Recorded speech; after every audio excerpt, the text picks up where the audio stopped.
प्रधानमंत्री ने खुदरा और थोक व्यापार को एमएसएमई में शामिल करने के निर्णय को बताया ऐतिहासिक। 2.5 करोड़ व्यापारियों को मिलेगा लाभ।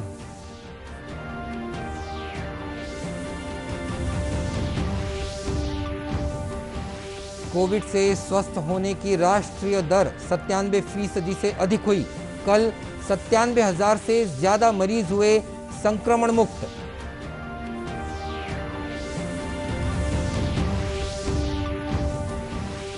छत्तीसगढ़ सहित देश भर में कोरोना टीकाकरण अभियान जोर शोर से जारी। 34 करोड़ 46 लाख से अधिक टीके लगे।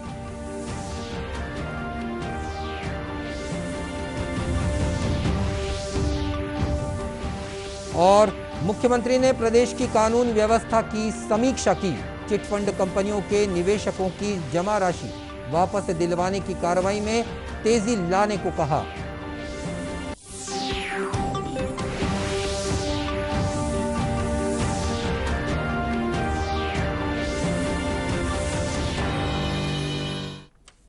नमस्कार, आप देख रहे हैं दूरदर्शन समाचार। मैं हूं मनीष अहलवालिया और अब समाचार विस्तार से। प्रधानमंत्री नरेंद्र मोदी ने कहा है कि सरकार ने खुदरा और थोक व्यापार को सूक्ष्म, लघु और मध्यम उद्यम एमएसएमई के तहत शामिल करके एक ऐतिहासिक निर्णय लिया है। एक ट्वीट में श्री मोदी ने कहा कि इससे करोड़ों व्यापारियों को आसान शर्तों पर धन जुटाने सहित अन्य प्रकार के लाभ भी मिलेंगे। प्रधानमंत्री ने यह भी कहा कि सरकार व्यापारियों के सशक्तिकरण के लिए वचनबद्ध है। इससे पहले कल केंद्रीय मंत्री नितिन गडकरी ने संशोधित दिशा निर्देश जारी करते हुए कहा था कि इससे करीब 2.5 करोड़ खुदरा और थोक व्यापारियों को लाभ होगा। इस व्यवस्था से व्यापारी आत्मनिर्भर भारत के तहत घोषित विभिन्न योजनाओं का लाभ उठा सकेंगे। इस बीच खुदरा और थोक व्यापारी संघों ने केंद्र सरकार द्वारा उठाए गए इस कदम का स्वागत किया है। कोविड से स्वस्थ होने की राष्ट्रीय दर 97% से अधिक हो गई है। बीते 24 घंटों के दौरान 97,000 से ज्यादा मरीज स्वस्थ हुए हैं। केंद्रीय स्वास्थ्य मंत्रालय के अनुसार हर रोज स्वस्थ होने वाले लोगों की संख्या नए मामलों की तुलना में लगातार 51 दिन से अधिक है। कल देश भर में कोरोना संक्रमण के 44,000 नए मामलों की पुष्टि हुई। वहीं अब तक इस महामारी से 2 करोड़ 96 लाख मरीज ठीक हो चुके हैं। फिलहाल देश में करीब 4,95,000 सक्रिय मामले हैं। कल भारत में 738 लोगों की कोविड से मृत्यु हुई। अब तक कोरोना संक्रमण से 4,01,050 लोगों की मृत्यु हो चुकी है। इधर छत्तीसगढ़ में पॉजिटिविटी दर कम होकर 1.2% रह गई है। कल 304 पॉजिटिव मामले मिले, वहीं 467 लोग स्वस्थ हुए हैं। वर्तमान में राज्य में 5,620 सक्रिय मामले हैं। कल कोरोना संक्रमण से 5 लोगों की प्रदेश में मृत्यु हुई है। देश में अब तक कोविड से बचाव के लिए 34 करोड़ 46 लाख से अधिक टीके लगाए जा चुके हैं।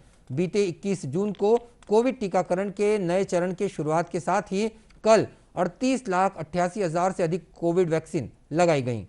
केंद्रीय स्वास्थ्य मंत्रालय के अनुसार कल 18 से 44 आयु वर्ग के 20 लाख से अधिक लोगों को पहली डोज और 97,000 से अधिक लोगों को दूसरी डोज दी गई है।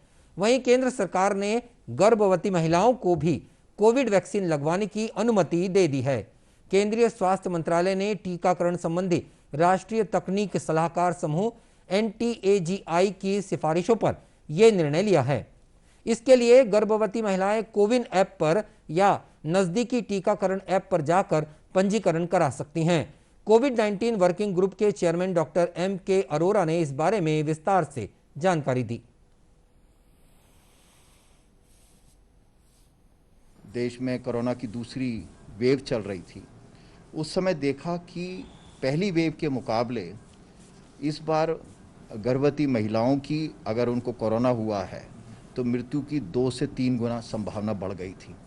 और ऐसी स्थिति में ये बहुत महसूस किया गया कि गर्भवती महिलाओं को भी कोरोना टीके का लाभ मिलना चाहिए, क्योंकि यहाँ पर 2 जानों का विषय होता है। तो एक तो माँ हो गई और साथ में पेट में जो पल रहा भ्रूण है, बच्चा है, उसकी भी सुरक्षा ज़रूरी है। इसलिए देश ने ये निर्णय लिया है कि गर्भवती महिलाओं को टीका लगाया जाएगा। इधर छत्तीसगढ़ में कोरोना से बचाव के लिए अब तक 98,20,000 से अधिक टीके लगाए जा चुके हैं। इनमें से करीब 42 लाख लोगों को कोरोना का पहला टीका और 16,20,000 से अधिक लोगों को कोरोना की दोनों टीके लग चुके हैं। टीकाकरण को बढ़ावा देने के लिए राज्य में जन जागरूकता अभियान जारी है।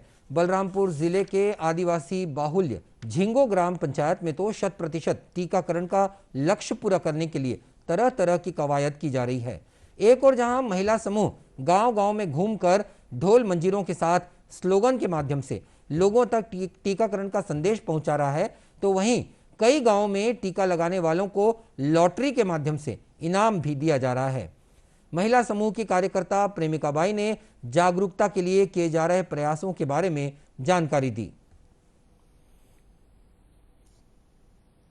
सर, अभी हम लोग दीवान गांव में जा के पारा में भी दीवान लेखन का काम कर रहे हैं, जिससे कि जो लोगों में और टीकाकरण के लिए जागरूक हो एवं प्रचार प्रसार कर रहे हैं।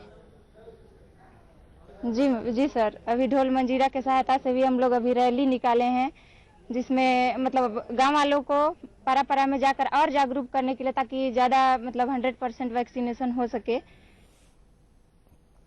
वहीं ग्रामीणों का कहना है कि वे टीकाकरण को लेकर जागरूक हैं और जितने भी हमारे बिहार का महिला लोग आए हैं सब कोई वैक्सीन लगाए हैं और उनको लकी ड्रा पे उनको इनाम भी दिया गया।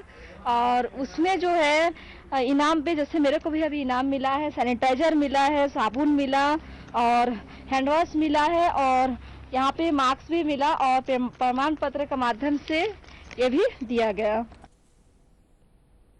और इस बारे में गांव की सरपंच इंद्रावती भगत ने बताया कि सभी का टीकाकरण जल्द से जल्द पूरा कराने की कोशिश की जा रही है। झिंगो में कोरोना का टीका लग रहा है। इसमें 18 से 1 तारीख तक लकी ड्रा रखा गया था। इसमें 1,500, 200 इनाम रखा गया है और मास्क, हैंड वॉश, साबुन और सैनिटाइजर जिनको टीका लग रहा है वो सभी को मिल रहा है। इससे लोगों में असर भी दिख रहा है। सभी टीका लगवाने घर से बाहर निकल के आ रहे हैं। पहले तो राजपुर जाना पड़ता था, अब इतना सुविधा हो गया है कि हम अपने ग्राम पंचायत में ही टीका लगवा ले रहे हैं। टीकाकरण के लिए इन तरह तरह के उपायों पर जिला कलेक्टर इंद्रजीत चंद्रवाल ने बताया कि लगातार चलाए जा रहे जागरूकता अभियान के कारण टीकाकरण के कार्य में तेजी आई है। शुरुआती चरण में थोड़ा धीमा था, तो इसीलिए हम लोगों को इसमें कुछ अन्य था और विशेष प्रयास भी करने पड़े कि जिसके चलते यहाँ पे वैक्सीनेशन की गति जो है वो गति पकड़े। और इसी क्रम में स्वयं सहायता समूह की जितनी महिलाएं थीं उन्होंने दीवार लेखन करके और ग्राम ग्राम में रंगोली बनाकर और अपना एक उत्सव बना के लोगों को वैक्सीनेशन के लिए प्रेरित किया है। और कई ग्राम पंचायतों में उन्होंने अपने ही इस तरह से कुछ अनूठी पहल लेते हुए जो भी वैक्सीनेशन कराने आ रहे हैं उनको कुछ पुरस्कृत करके और उनको प्रोत्साहित करके वैक्सीनेशन की गति को आगे बढ़ाया है। तो वर्तमान में पूर्व से तुलना में हमारी वैक्सीनेशन की गति काफ़ी आगे बढ़ी है। ये तो ही ग्रामीण क्षेत्रों की बात, लेकिन जिले के शहरी क्षेत्रों में भी टीकाकरण को बढ़ावा देने के लिए जनप्रतिनिधियों के साथ विभिन्न संस्थाएं अपना योगदान दे रही हैं। इसी तरह कोरिया जिले में भी टीकाकरण का कार्य तेजी से चल रहा है। अब तक 2 लाख से अधिक कोविड टीके वहां लगाए जा चुके हैं। स्वास्थ्य विभाग और जिला पंचायत की टीम द्वारा बैकुंठपुर, चर्चा, चिरमिरी, मनेन्द्रगढ़ और जनकपुर जैसे दूरस्थ वनांचल क्षेत्रों में भी टीकाकरण की व्यवस्था की गई है। मुख्य चिकित्सा और स्वास्थ्य अधिकारी डॉक्टर रामेश्वर शर्मा ने लोगों से अपील की है कि वे अफवाहों से बचें और टीका जरूर लगवाएं। उन्होंने कहा कि टीकाकरण का लक्ष्य बड़ा है, लेकिन इसे पूरा कर लिया जाएगा। हम लोगों ने लगभग 1,99,000 वैक्सीनेशन पूरे जिले में लगवा चुके हैं, जिसमें से 1,70,000 के आसपास फर्स्ट डोज के वैक्सीनेशन है। हेल्थ वर्कर और जो कोविड फ्रंट लाइन वर्कर छोड़ दें, जो 90% से ऊपर वैक्सीनेशन लगा चुके हैं, उनको छोड़ने के बाद भी 18 से 44 वाला जो अभी लेटेस्ट चालू हुआ उसमें भी हम लोगों का लगभग 45-50 हज़ार के पास वैक्सीनेशन लग चुका है। टारगेट ज़्यादा है, वैक्सीन की भी थोड़ा सा सतत आपूर्ति स्टेट से बने रहने पे ही हम लोग करते हैं। तो फिर भी हमारा जो राज्य के जो वैक्सीनेशन इस तरह जो 18% है पूरे जिले में लगभग उस एट पार विद राज्य में जितना वैक्सीनेशन होता है उसे ऐसे हो रहा है। जिले में कोरोना संक्रमण की स्थिति पर बात करते हुए डॉक्टर शर्मा ने कहा कि अप्रैल के महीने में हर दिन 700 से 800 नए मामले मिल रहे थे, लेकिन अब ये घटकर हर दिन करीब 10 नए मामलों में सिमट गया है। जैसा कि पता होगा कि एक समय तक पूरे जिले में 700 से ऊपर केस पर दिन निकलते थे, 600 से ऊपर केस निकलते थे। हम लोगों ने उसको हैंडल करने के लिए एसडीएम और बीएमओ के साथ मिलकर टीम बनाई, जो जगह जगह गांव-गांव जाकर टेस्टिंग करते थे और लोगों को होम आइसोलेशन में डाल के जो सीरियस मरीजों को कोविड हॉस्पिटल में भेजा करते थे। हम लोग आज की स्थिति में बोल सकते हैं कि अब चूंकि जैसा देख रहे हैं कि 10, 15, 12, 7, 8 इस तरह से केस आ रहे हैं, तो अब हमारा जो केस पॉजिटिविटी रेट है बहुत कम हो गया, संक्रमण दर बहुत कम हो गया पूरे जिले का। तो ये क्रेडिट मैं अपने साथ में जिले के जितने स्वास्थ्य अमला उसको भी देना चाहूँगा। और आपको बता दें कि कोरिया जिले में 100 से अधिक टीकाकरण केंद्र बनाए गए हैं। बढ़ते अगली खबर की तरफ, मुख्यमंत्री भूपेश बघेल ने चिटफंड कंपनियों से निवेशकों की जमा राशि वापस दिलवाने के लिए जिला प्रशासन को तेजी से कार्रवाई करने के निर्देश दिए हैं। रायपुर स्थित निवास कार्यालय में गृह विभाग के कार्यों की समीक्षा करते हुए मुख्यमंत्री ने कहा कि निवेशकों की राशि वापस दिलाने के लिए जिला स्तर पर समितियां गठित की जाएं। जिला कलेक्टर और पुलिस अधीक्षक चिटफंड कंपनियों के खिलाफ की जा रही कार्रवाई की समय समय पर जानकारी लेते रहें। साथ ही श्री बघेल ने पुलिस विभाग को सट्टा जुआ और अवैध रूप से शराब बिक्री के कारोबार पर रोक लगाने के लिए कड़ी कार्रवाई करने के निर्देश दिए हैं। श्री बघेल ने सुकमा और बीजापुर जिले के माओवाद प्रभावित क्षेत्रों में विकास कार्यों में तेजी लाने को भी कहा है। श्री बघेल ने इन क्षेत्रों में रहने वाले किसानों को सोलर पंप का वितरण करने, गांव में पंचायत और आंगनवाड़ी के साथ उचित मूल्य के दुकानों के लिए भवन निर्माण कार्यों को मंजूरी देने और पात्र लोगों को वन अधिकार मान्यता पत्र प्रदान करने को भी कहा है। मुख्यमंत्री ने कहा कि वनवासियों की भूमि पर मनरेगा के तहत विकास कार्य भी कराए जाएं। उन्होंने दोरनापाल चिंतलनार जगरगुंडा मार्ग के निर्माण कार्य को तेजी से पूरा करने के निर्देश दिए। मुख्यमंत्री ने जेलों में बंद आदिवासियों की रिहाई के संबंधी मामलों को निराकरण भी जल्द से जल्द करने के निर्देश दिए हैं। श्री बघेल ने आत्मसमर्पण करने वाले माओवादियों को सरकार की पुनर्वास नीति का लाभ देने को भी कहा है। वहीं मुख्यमंत्री ने रसोई गैस की बढ़ती कीमतों के मद्देनजर गरीब परिवारों को आर्थिक रूप से राहत देने के लिए ईंधन के रूप में गोबर गैस प्लांट की स्थापना को बढ़ावा देने पर भी जोर दिया। मुख्यमंत्री ने कल रायपुर स्थित अपने निवास कार्यालय में स्वच्छता सर्वेक्षण, दाई दीदी क्लिनिक, मिशन अमृत, गोधन न्याय योजना और प्रधानमंत्री आवास योजना शहरी सहित कई अन्य योजनाओं की समीक्षा की।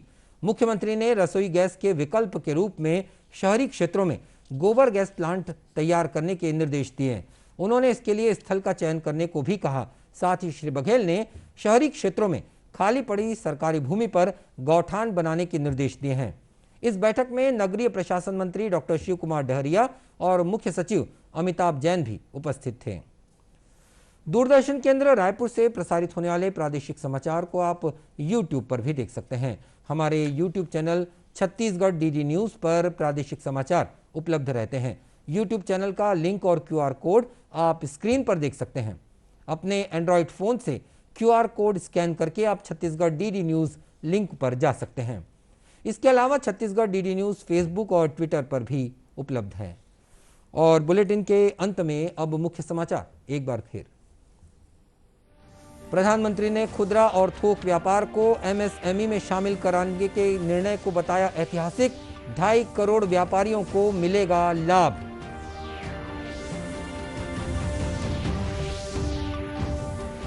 कोविड से स्वस्थ होने की राष्ट्रीय दर 97% से अधिक हुई। कल 97,000 से ज्यादा मरीज हुए संक्रमण मुक्त।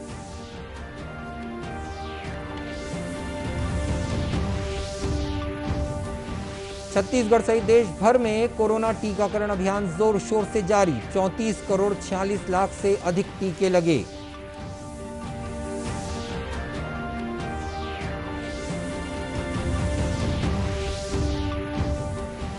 और मुख्यमंत्री ने प्रदेश के कानून व्यवस्था की समीक्षा की। चिटफंड कंपनियों के निवेशकों की जमा राशि वापस दिलाने की कार्रवाई में तेजी लाने को कहा।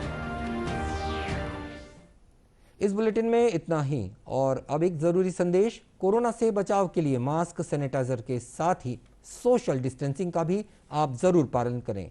याद रखिएगा, कोरोना को हराना है, मास्क जरूर लगाना है। और इसी के साथ ये समाचार बुलेटिन समाप्त हुआ। नमस्कार।